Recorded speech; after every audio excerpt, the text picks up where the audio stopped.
దుర్యోధనుడు పాండవులను యుద్ధంలో ఓడించి ఇంద్రసభను మయసభను ఆక్రమించాలి అనుకుంటాడు. దుర్యోధనుడు శకునితో మామ పాండవులను యుద్ధంలో ఎలా ఓడించాలి?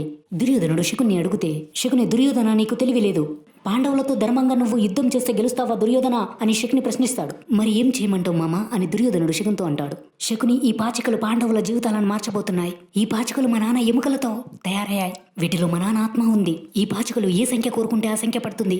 దుర్యోధన, పాండవులను పాచికల ఆట ఆడడానికి పిలిపించు. ధర్మరాజుతో పాచికల ఆట ఆడిపించి ఆస్తంతా లాక్కుందాం. దుర్యోధనుడు శభాష్ మామ అని వెంటనే దుర్యోధనుడు విదురునితో కబురు పంపిస్తాడు.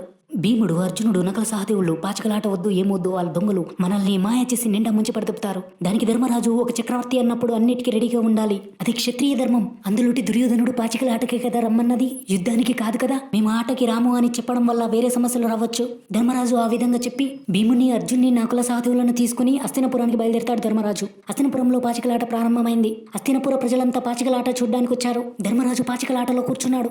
భీముడు, అర్జునుడు, నకుల సహదేవులు ఒక పక్కన కూర్చొని చూస్తున్నారు. పాచికల ఆటలో కూర్చోవలసింది దుర్యోధనుడు, కానీ శకుని కూర్చుంటాడు. అప్పుడు ధర్మరాజు దుర్యోధనుడితో, నువ్వు కూర్చోవాలి కదా, శకుని కూర్చున్నాడు ఎందుకు అని ప్రశ్నిస్తాడు. దుర్యోధనుడు ఏమంటాడు అంటే, ఎవరు కూర్చుంటే ఏంటి ధర్మజ, మా మామతో ఓడిపోతావేమో అని భయమా, నువ్వు ఇంత పిరికివాడివి అని నేను అనుకోలేదు. అప్పుడు ధర్మరాజు ఏమంటాడు అంటే, నేను ఎవరితో ఆయన ఆడి గెలవగలను. దానికి దుర్యోధనుడు, శబాష్, అది వీరుడి లక్షణం. ఆట ప్రారంభమైంది. ధర్మజాన్ని పందెం ఏంటో చెప్పు అని దుర్యోధనుడు అంటాడు. దానికి ధర్మరాజు, ఉన్న పందెం ముత్యాలహారం అని అంటాడు. అక్కడున్న కౌరవులంతా నవ్వుతారు. నవ్వి, చక్రవర్తి ఆట ముత్యాలహారం పెడుతున్నాడు చూడండి. దుర్యోధనుడు నవ్వి, నేనే అయితేనా నా ఖజానాలో ఉన్న ముత్యాలన్నిటిని పెట్టేవాడిని.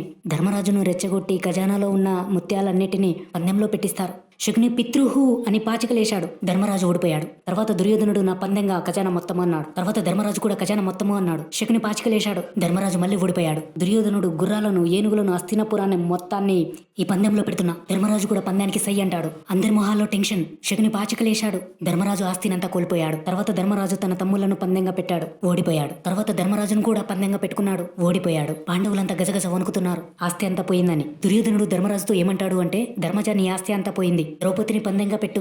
దుర్యోధనుడు ఆ మాట అనేసరికి భీముడు కోపంగా లేచి, ఒక్కొక్కరిని చీల్చి చెండాడతా అని భీముడు అంటాడు. దుర్యోధనుడు, మీ కోపం నాకు అర్థమైంది. మీరు ద్రౌపదిని పెట్టి గెలిచారు అనుకో, మీరు పోగొట్టుకున్న ఆస్తినంతా తిరిగిచ్చేస్తా. దుర్యోధనుడు మళ్ళీ ఆశ చూపించి మళ్ళీ ధర్మరాజుని పందెంలోకి దించుతాడు. శకుని మళ్ళీ పాచికలేస్తాడు. ధర్మరాజు ద్రౌపదిని కూడా ఓడిపోతాడు. దుర్యోధనుడు నవ్వుతూ, మీరు నా కట్టు బానిసలరా, ప్రతిగామి ద్రౌపదిని తోలుకుని రాపో అని దుర్యోధనుడు అంటాడు. ఆ తర్వాత ఏం జరిగిందో నెక్స్ట్ వీడియోలో తెలుసుకుందాం.